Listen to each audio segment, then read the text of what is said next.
ભાવનગર જિલ્લાના વાળુકડ ગામમાં આવેલું મેરડી માતાજીનું મંદિર, જે અંધારિયાવાળા મેરડી માનું મંદિર તરીકે ફેમસ છે.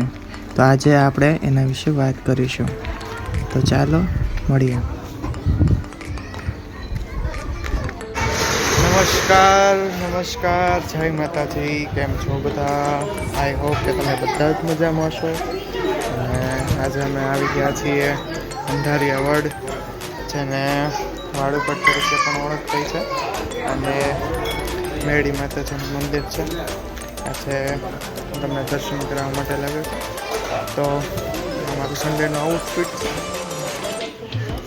તમે બાકી તો અહીંયા આવી રીતની બપોરના ટાઈમે જમવાની સુવિધા પણ હોય છે. મારી પાછળ તમને દેખાતું હશે વરસાદ પણ સરસ રીતે આપવામાં આવે છે દર સન્ડે. જો તમે ભાવનગરના હોય તો તમે એક વખત અવશ્ય મુલાકાત કરજો.